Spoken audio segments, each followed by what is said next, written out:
Come out with us and play, love your London, have a banana. Welcome to our final of 4 episodes on Alperton, Stonebridge and Monks Park. In today's episode, we are checking out a couple of places where the young Keith Moon from The Who was brought up, followed by a trip to Brent River Park, and we'll be getting a guided tour of St Raphael's edible garden and learn of all the fantastic work that they do in the community, as well as the amazing food bank next door. But first, there's one station we haven't yet covered, so without further ado... Hello there and welcome to Stonebridge Park. There's been a station here since 1912, which is when it was part of the new line between Euston and Watford Junction. But in 1917 it became part of the Bakerloo line. It was badly damaged during World War II and then rebuilt, and the current station looks pretty much as it was when it was rebuilt in 1948. Only this booking hall here remains from the pre-war look and feel. Except the ceiling, obviously. The ceiling looks different, yeah. Stonebridge Park is named after a stone bridge. The actual location of the bridge is sort of over there, going over the River Brent. It's no longer there anymore, it's now obviously concreted over. This is a very old bridge, but this is, as you could imagine, this is the origins of the name. Currently it's served by the Bakerloo line and the Overground, but you do get trains thundering past here on their way to Edinburgh and Glasgow, but the trains don't actually stop here.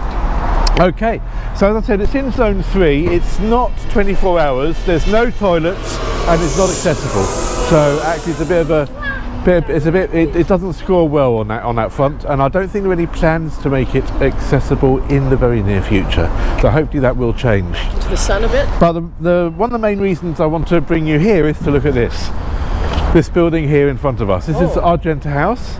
Boy, isn't it lovely? It won't be here for much longer, so if you do want to... Gee, you think?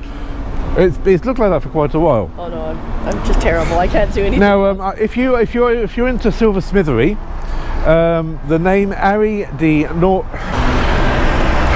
wait for these cars to get past. Go on, hurry, quick. Stop it. These are working people. So am I. Yeah, but they're doing a job that actually matters and is absolutely essential. They're good at it.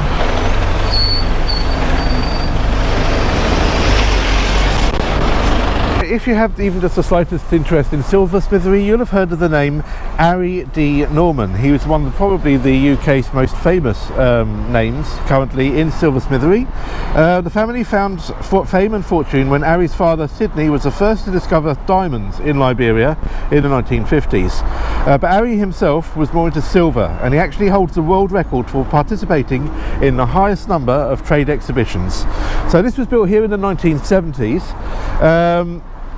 And Ari, I mean, you don't really need a degree in Latin to realise that Argenta means silver, and in fact Ari campaigned to get this entire street, it's quite a clever piece of promotion, to get this entire street named Argenta Way. So this is Argenta House. Up until recently, this was the main place where they used to make silver jewellery. The family business has since then moved to Colindale, but it's still running. But it was one of Ari's sons who commissioned the wall art. Now, we have left this piece on the left, which used to have a nice swan. We can sort of see, you can see a flamingo there as well.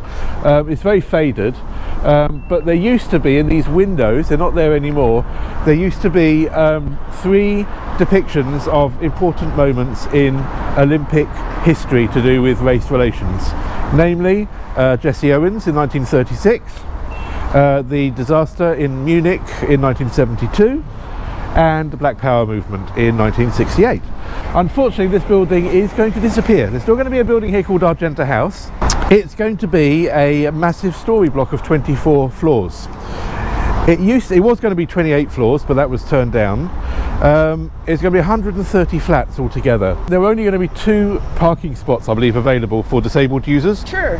But there are going to be no other spots, no garage, nothing at all. Well, maybe that'll stop people driving, and that kind of helps. Well, that's kind of the idea. But the train station is hang right on. there. What they're going to do, why people are really angry about this, is because currently this is not a controlled parking zone. So people who live locally, if they want to go to the Stonebridge Park Station and leave their car, they can. There are lots of places down here to park for free.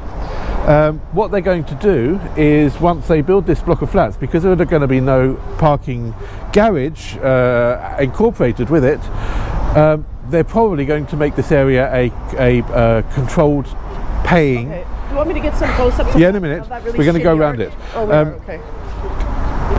Put me off my stride. Well, what stride? I've got a stride. They are going to make this area probably for paying everyone. They're not going to give any free spaces to residents, but it means that all the people who currently have free parking space are going to lose it. So they're going to have to pay for it. So it's really controversial. The other thing, well, this is actually quite a good thing. There's a little brook that runs behind this called Wembley Brook.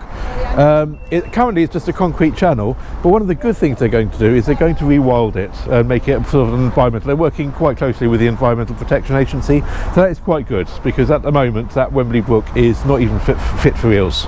Okay, so in our Acton episode 2 of our Acton episodes, we went to see John Entwistle's house. I'm sure you remember that. There's a little reminder of it there. As I remember telling you that the Who are an Acton band, but there was one member of the Who was not really an Acton person. He was a Stonebridge, sort of Alperton, Wembley person, Keith Moon.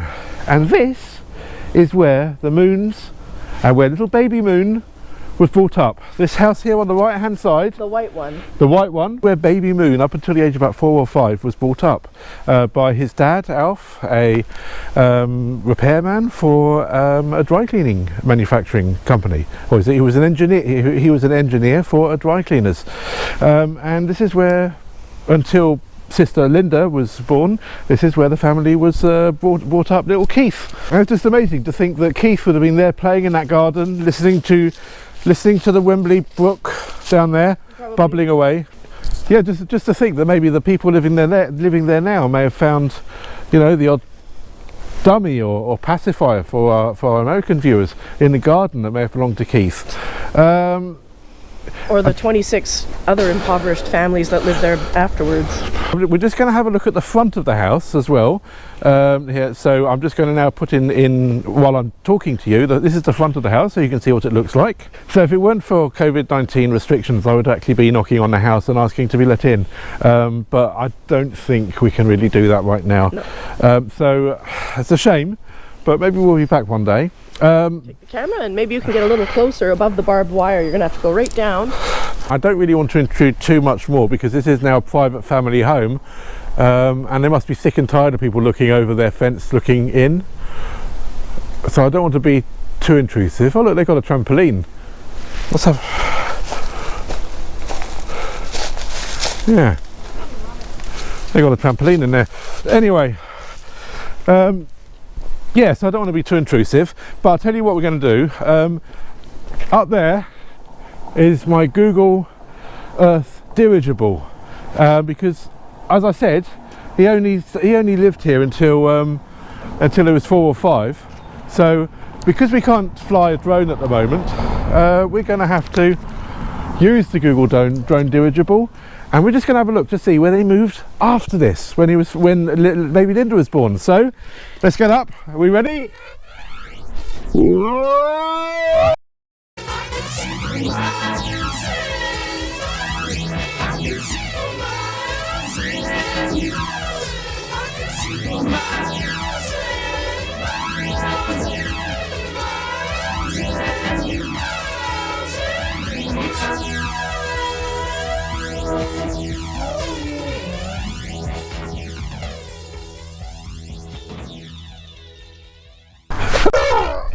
Oh, thank you, Google Earth dirigible.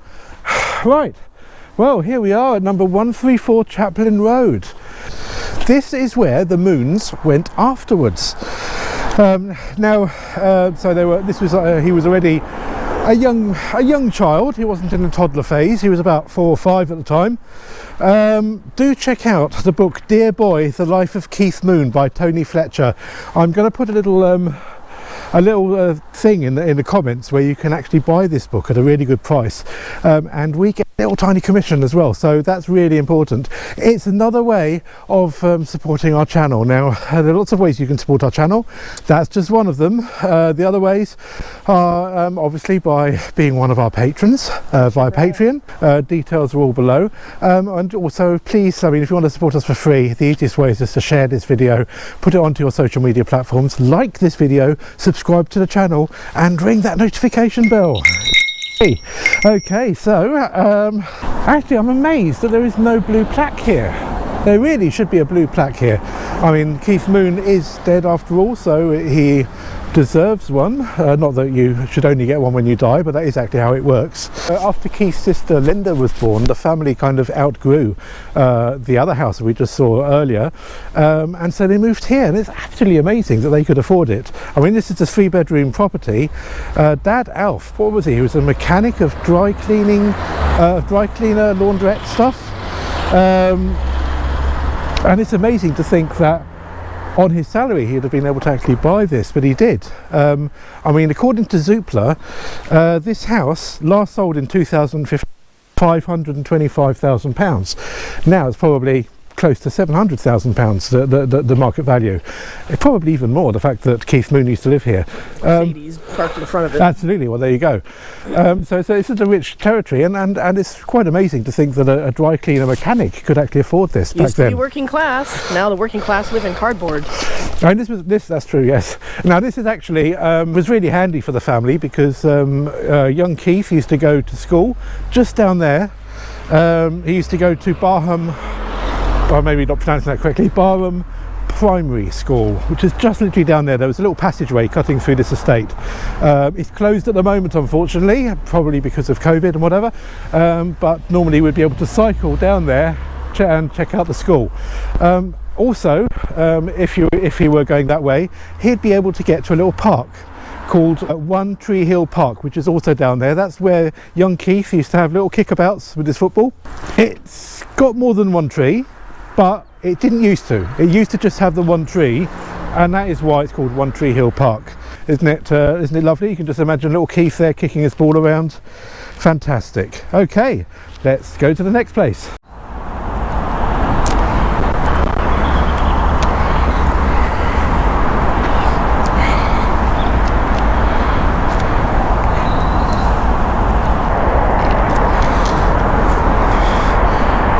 Okay, so as you can see here, this has got had a rebrand. Unfortunately, it's quite hard to read because someone's tagged it. It looks like it's been here a few years too. 2012, I believe. Well, that's long enough to get it all like that. But basically, as you can see, this place has been rebranded Brent River Park. It looks like it used to have. Oh, the clear plastic wasn't always. That's not art. No, it's not art. It's covered the yeah. They had to take it away because this faded because of all the pollution from the and ultraviolet radiation. Yeah, so they actually had to remove the middle bit in order so that people could could actually see it. Unfortunately, that's meant that people have now tagged it, so it's not great. But anyway, Brent River Park. Now this park, as I said in the previous video, has got a little bit of a nomenclature issue. It doesn't really know what it is. Well, there's a street there called Monks Park, and this park has always been known as Monks Park. All the residents call it Monks Park. In fact, this whole area is called Monks Park, all the houses as well over there, by the residents. Technically, this park used to be called Tokyngton Recreation Ground, and then it was called... Right. Just keep talking. Okay. Just distracting me. Well, too bad. Get over it. Okay. So technically, there's no continuity, see? Who cares? Okay, well I have to show you putting the flower into my ear. Okay, No, it's fine, it's fine. So basically this area is technically called Tokyngton. Tokyngton.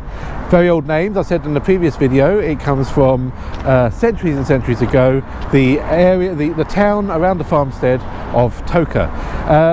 In the Domesday Book, it was this whole area was actually a really, really busy conurbation. This area is called Tokyngton, but quite a while ago, it became there was a manor house, so it wasn't really a manor house, but it became there was a farm called Tokyngton Farm that became Oakington Farm, probably because Oakington sounded a little bit nicer than Tokyngton. So you had Oakington Manor, and then there's a primary school called Oakington Manor School. So this area is also often called Oakington, but there is no historical reason for calling it Oakington. It is just Tokyngton. No oaks to do with this at all. But it doesn't matter because everyone still calls it Monks Park. Although in fact Monks Park is what they call, is a bit on the left, a bit on the right they actually called the field.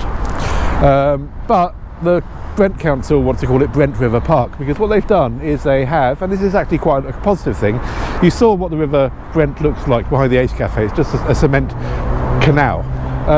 And that's how it used to look here as well, but what they've done is that they've manscaped it, and they've created meanders, and this helps very much the local wildlife, the eels. I did mention in an earlier video how this is a very important part for eels, and if you want to volunteer to monitor the eels and the elvers, you can do, because they're trying to bring the elves back. But anyway, so we're just going to have a quick look at this park.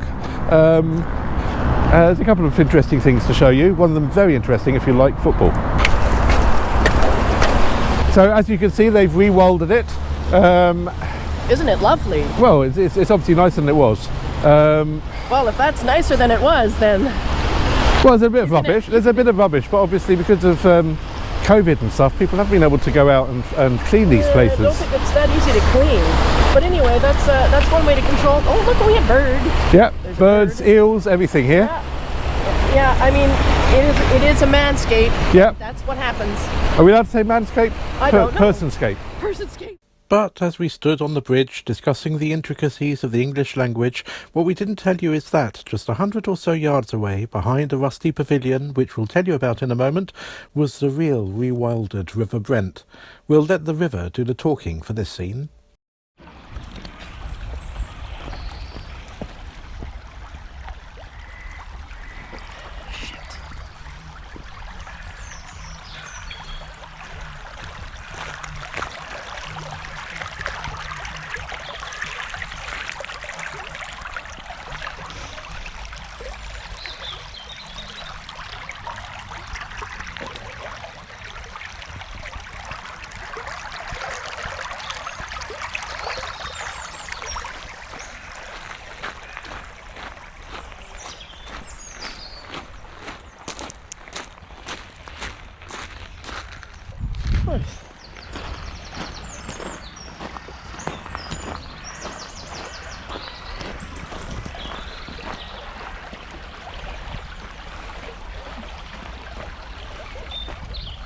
But what was that pavilion thing all about then? Well, let us tell you.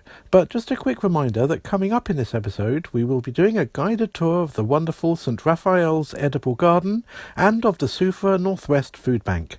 This is a long episode, I know, but the garden tour in particular is very educational. Plus, this is the last episode in the current series, and we want it to be special. So, hang in there. So, we are here in the middle of the Monks Park part of Brent Park, which is all called Brent Park, but Brent River Park. But anyway, this is what everyone calls Brent Park. Trent Park, not Brent Park, Monks Park. Yes, interesting this. Lightning warning, this structure should not be used during thunderstorms. As you will have noticed, this is made of metal. Steel. It's made of steel. It's not just ordinary steel, it's Corten steel. Oh, right. Okay. And the reason why it's been chosen is because it goes rusty very, very quickly. Oh, yeah. And that is why this place is called the Climate Pavilion, because It has been designed to rust very quickly and to show the rise in the changing climate. Acid etching, maybe. Yes, so just to show really, what happens. Now, what this is an outdoor classroom. So the students from Oakington Park Manor School over there would come here. I don't know how often they come here. They certainly came here when it first opened in 2012. In fact, it was opened by school children, but they come here for outdoor classes where they get taught about the importance of climate change. Really, really important. Thank you, by the way, Greta Thunberg, for all the fantastic work you're doing. It's a shame it's probably too late. It could well be too late, but yeah, we're going to have to do technological fixes because we're not going to make 2 degrees. No way. No. Well, every little helps, but yes, you're right. But absolutely love her to bits. So Yay. Well done, Greta. Okay. But yes, so this is it. Let's just have a look. Carry on rolling. Let's just see what there is here. So an environmental project funded by Groundwork London in partnership with the London Borough of Brent. So over there, you'll see it's not the Arch of Wembley. You probably can't see it through those trees. Oh, yeah, there it is. You can see it. That's it. What the hell is this? This is amazing. This is history. Yeah. This is a piece of. This is 1923. Right. It's a busted ass chess piece. This chess piece. It looks like a busted ass chess piece. It's not. Oh, this is where the mast used to go. Okay. The towers around Wembley Stadium. One of the big flag pole used to go in here. Exciting. Well, that was worth the bike ride, I tell you. This is the highlight of today's journey. He knows how to show a lady a good time. There. But this is fantastic. This is fantastic. Oh, this is mental. This is 4 tons. Oh boy. 4 tons of pure masonry. 4 tons of pure. Do the beep. Oh, this is exciting. Beep. We're touching it. Oh, maybe we shouldn't. The lichen is probably listed. Oh, you're too cynical. Sorry, can't help it. Look what I have to put up with. As you all know, Scotland played England at Wembley the other day in the Euros in a frustrating 0-0 draw. However, in the old days, the oldest international fixture in the world used to happen every single year, and between 1924 and 1988, Wembley hosted the Scots 28 times, and coincidentally, the coaches carrying Scottish fans on their way to the match would often pass by quite close to Monks Park where we are now. Impoverished English children would rush up to the coach shouting, "Throw out your mouldies!" and the Scottish fans would throw any spare change they had out of the coach window. Did the young Keith Moon ever take part in this tradition, I wonder? Anyhow, I digress. So now we're going to go over there. See that tent over there? We're going to check out there because the people who work there do some amazing stuff, and we're really looking forward to meeting them. Let's go and check them out. Cool. St Raphael's Edible Garden is a part of SUFRA North West London, which is a food bank and training. We offer parcels of food to people that are in need. We also help them out of poverty through education, and our refugee and asylum seeking program. We also have a community garden here, which is based on St Raphael's estate. It's the largest council estate in Brent. The idea of the garden is to allow people to discover the connection between food and the origins of food. So, for instance, in Tesco's, where the chilled chickens are, we want people to understand that chickens come from a live bird, that they're packaged in such a way that they will look like the product that's put on their table. But we want to bring that connection back to the eggs that are sold at the end of the aisle. And is the food that you give out in the SUFRA grown here, a lot of the food, or? Yeah, so we our parcels are usually non-perishable items, so a range of like pasta, rice and tin goods, but then they're also supplemented with fresh produce from the garden, so just depending on what's growing at the time. Nicholas, our food grower, will kind of do a harvest every day, and then we'll pack them up and put them alongside the non-perishable items as well. And how many people do you feed a day? I believe it's 3 times a week that you have it, or? Yeah, so our food bank from the SUFRA premises that runs 2 days a week, but we also do deliveries about 5 days a week as well. We're working with 2 other organisations as well, Mutual Aid Willesden Hub and AYP, so Youth Project. So combined, all of us are doing about 250 parcels a week. Yeah, collections and deliveries, which is kind of almost quadruple what we were doing pre-pandemic. We'd usually see about 40 people a session, so about 85 people maximum a week. Right. And yeah, now it's just been like a steady average of 250 people a week. But yeah, that's why this space is also here for people. Once they collect their parcel, they can then come down and take a walk, have a seat, just kind of listen to the water, just have a look at kind of the greenery, and then they can also volunteer with us, which is kind of what we hope that everyone will do, come and kind of help us harvest the goods and kind of prepare the site. And then we run a number of courses as well during the week for a lot of our food bank guests, courses for their children as well to learn how to grow food. There's got a forest academy starting as well, so that's kind of like outdoor kind of nature skills, and yeah, I guess it's just here really for the community, like whatever ideas anyone has, we're always kind of willing to set something up. And were you able to continue doing that during the pandemic? I mean, obviously you just said that you ended up doing 4 times more work, but were you still able to offer the support and looking after the children and stuff like that? Was that still possible, or? Unfortunately, we had to postpone. We did kind of start a few courses, but then kind of with lockdown rules or whatever it was kind of changing so often, we postponed them for a while. But then Jim actually set up a really nice project where he just went and knocked on everyone's doors on the estate, and kind of offered kind of these types of growing beds, makeshift growing beds, and kind of planted them, gave them lots of seeds and soil. So throughout the summer it was really nice. I think we had about 25, There was 26? 25 households. What we did was I was making raised beds, and one person came along and said to me, "Can I have one of these?" And I said, "Yeah, why not?" And then I had this idea, why don't I make 10 of them? So there was 9 of them stacked up there.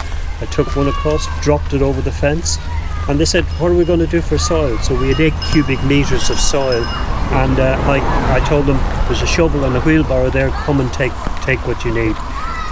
And somebody went mad. Because all that soil was earmarked for growing in the garden. But like the thing is, people grew their own stuff. Then our neighbours started to speak to each other.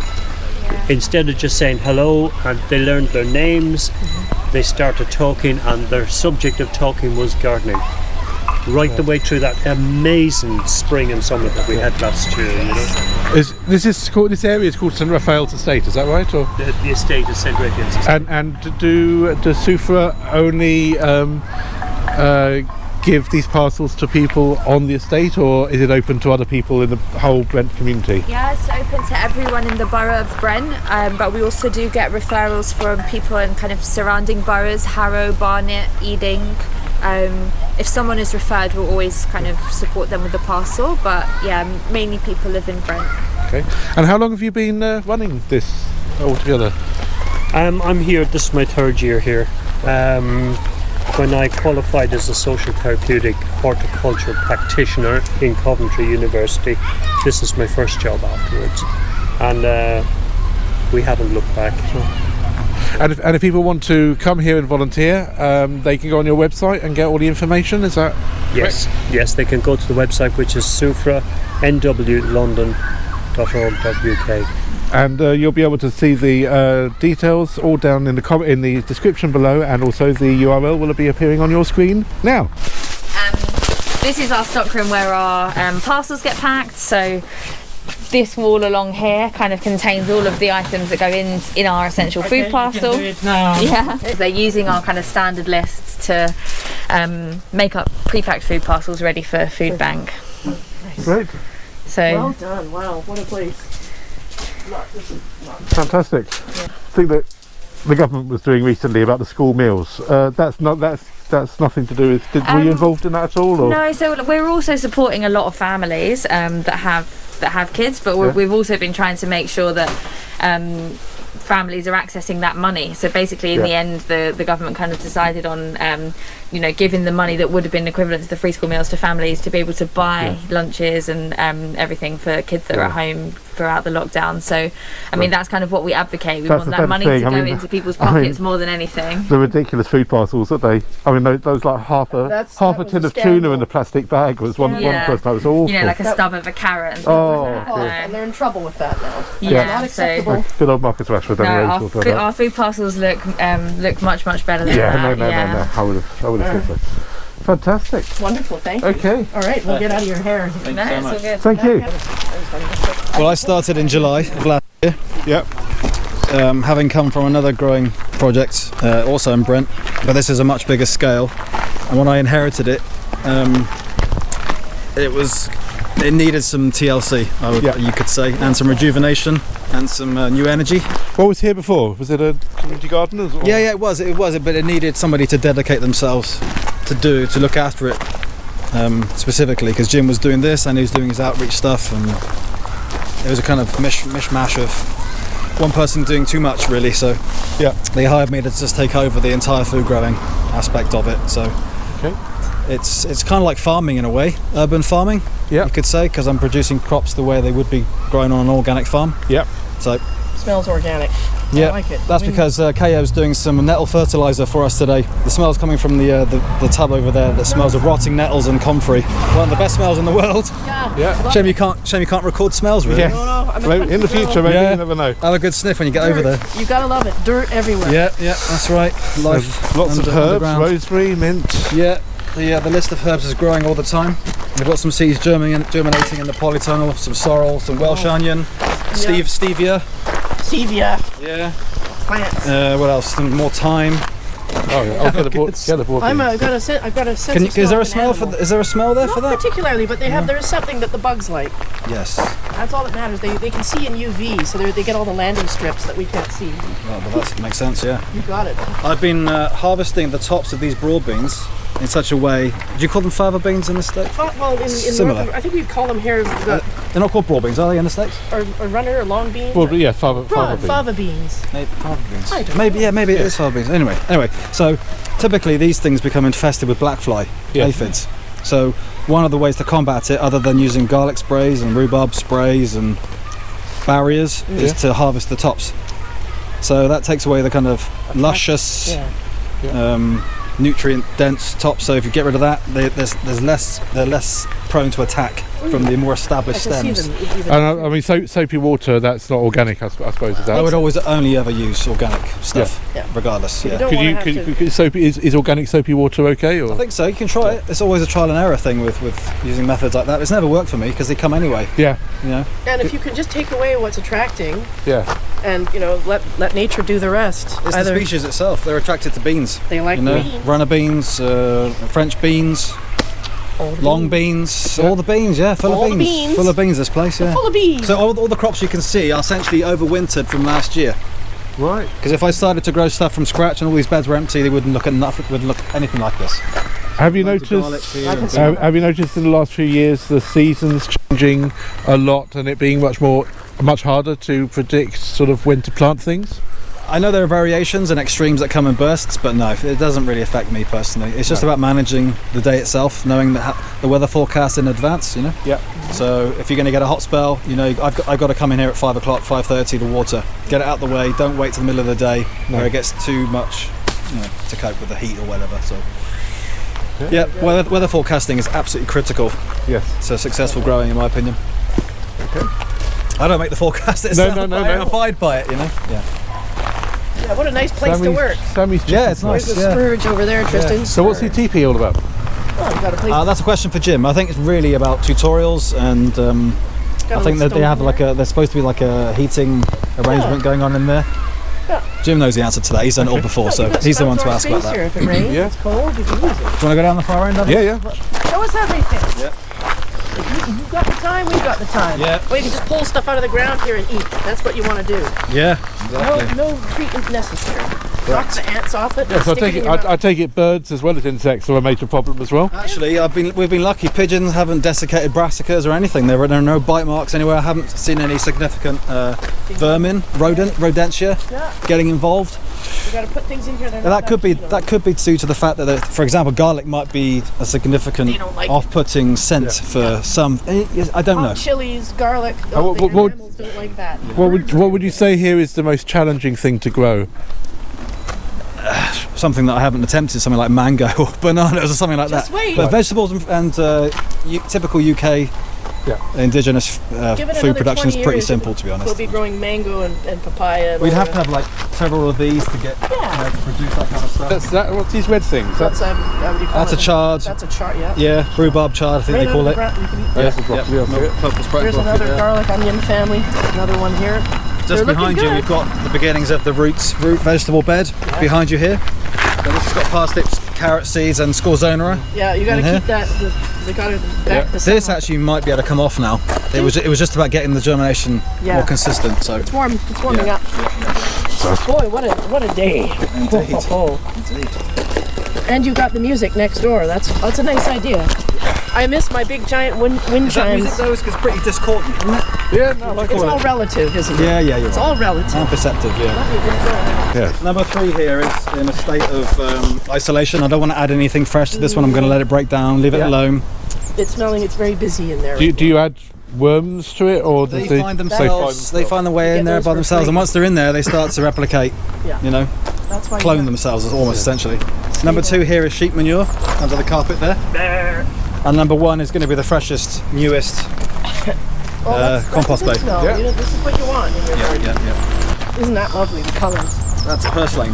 Are you looking at the leaves here? These? All of them. Yeah. This is your These are grown companion. from seeds, saved seeds. That's a good salad right there. Oh, it totally is, yeah. Just stick that in your mouth. So twice a week, I harvest food from here. Not every day, like Namin said, but it is only twice a week. You eat like that, you live to 100. I harvested today. In fact, it was over 4 kilos of cabbage, which is really nice. Wow, that's rhubarb. That's rhubarb. That's Yeah. a rhubarb. Yeah. It's gonna In a way, it's not a very good place for it because it doesn't have access to the water table, so it really should have planted somewhere else. Yeah, that's gonna get big too. Look at all the little fellows. So as you can see, currently it's 33.7 degrees in here, Wow. Well, some plants like that. but it was -2 last night. Yeah. Wow. Just know you're. This is the. -2. Starting to It think was cold. It's still below average at night right now. Yeah. Look at that, little sweeties. Little sweeties. That looks like a pea of some sort. What have you got here?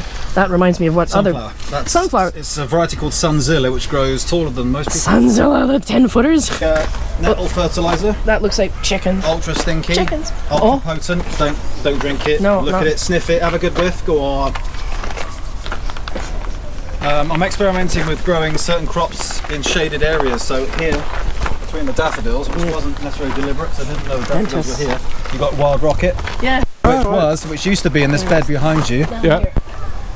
But Salad. once it gets exposed to too much sun, it goes to seed too quickly. So I decided to put it over here, knowing this is a cool area. Yeah. And look at how well they're doing. These Yeah. leaves are absolutely amazing. And healthy. it'll just keep going and go. so yeah, there's yeah, not enough exactly. there It's like to a dry it out. perennial herb, yeah, Pick in a it way. and eat. Very, very pungent stuff. And this is mint, is it? That's lemon balm. Lemon balm. Now I'm hungry. It's quite invasive, lemon balm. Yeah. Oh, come on. Pretty pungent, isn't it, that rocket? It's brilliant. Very peppery. Oh, bloody hell. Dude, That is pungent stuff. that's amazing. I know. You put that in anything. Mm. Oh, come on. It lends me to think, I wonder if these daffodils With the have some wild sort of garlic? symbiosis with the rocket that gives it an even more Oh, that is flavour. fine. That's some of the nicest I've tasted, man. Ultra. Seriously, you're doing something right. Wow. Well, KO is helping us out today. He's adding some nettle fertilizer. Yeah. And Yeah. I have added some to this. That might have flavor. might have made a difference, yeah. Mm. Seriously, man. That is You amazing. can put that on a And flip. you know me, I don't really. Could that be I don't really do medicinal? vegetables. Possibly medicinal. Well, it's certainly got aromatics in it. That's what keeps the bugs off it. I think the garlic that's growing here. I ordered so many bulbs last year. Yeah. As you can see, it's almost like dominated with garlic. Oh, but Yeah. you So, can't have but too the much problem is that I'm going to have to start harvesting certain things to make space for this year's crop. Yeah. So that's what I'm thinking about now. what I can take out, or maybe even transplant elsewhere. Yeah. I'm not going to take the garlic out until it's ready. Oh no, but I'm one of these people that eat it just 6-7 bulbs a day. Yeah. Fresh. Very good for you. Rub it all over your skin. Yeah. Sit on the tube and sweat. Garlic and make people move shampoo, away. garlic armpit. Oh yeah. Deodorizer. And it's really worked for social distancing. And vampire warding And off. no, I haven't had a cold in 2 years. You get a lot of vampires down here, but not when the garlic is going Not well. when it's fresh. Yeah. The werewolves, however, they love it. They love garlic? Yes. What I speak from personal experience. Are they the natural nemesis? I think it's just probably an intolerance. See, it's got an onion intolerance. Do you? Can't go anywhere. Can't just make can't his eat tummy- anything with onion. Yeah. I have a friend like that. He doesn't eat cucumbers either. It can happen. I got plenty of Unfortunately, cucumbers. I Hi, Glenn. love everything, so Yeah. I eat it when he's not around, or I just don't tell him. We had a bit of a chicken genocide. Chicken genocide? But normally there are, how many up? Normally about 20? They're going to be 21, I There's believe. going to be 21 coming soon, so yeah, this is a little... I see. As in the genocide, as in the foxes killed them? Or Foxes came in, yeah, unfortunately. Genocide, yeah. Yeah, but yeah, so normally this will be pretty soon, and then this is also what we base our chicken teaching courses off. Yeah. As well. How many did the foxes get? All 6. All 6, yeah. dear. It was quite severe, decapitation. Yeah. Nasty. Alright, let me just... Yeah, fly in there, have a look, yeah. Yeah. Do you have rabbits as well? No rabbits, but there are some rats. Well, And there are cats as well. yeah. You got yourself, I saw something in here. They're around. What fish do you have here? Oh, koi, goldfish, and something I don't know the name of. I can't remember. You put them there. They're not. I didn't personally, but they are still okay. They're doing quite. There's like 100 fish now, I believe. Yeah. 100 fish. Yeah. Wow. The idea now is to incorporate more pond life to get rid of this algae. Yeah. So that's the next step.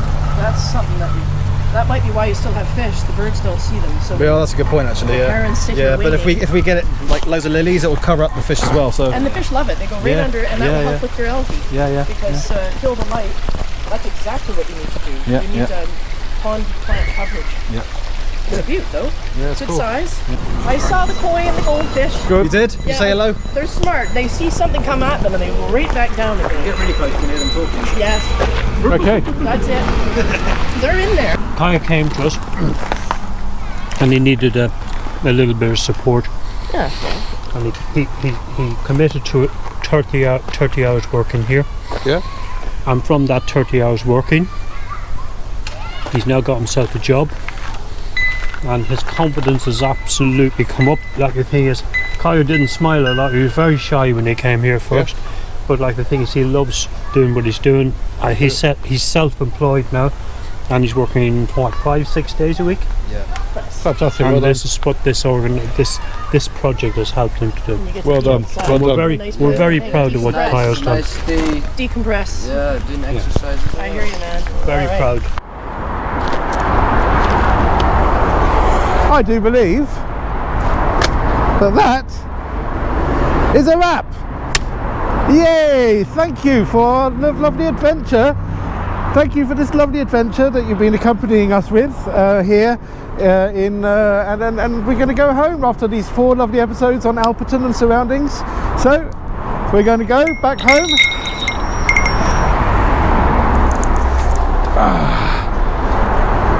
See you later.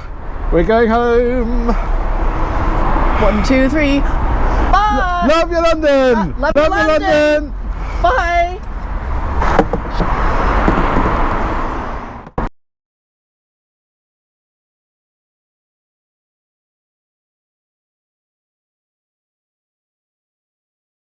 From Acton Town to Wimbledon, from Brixton to beyond. Love you, London. Have a banana.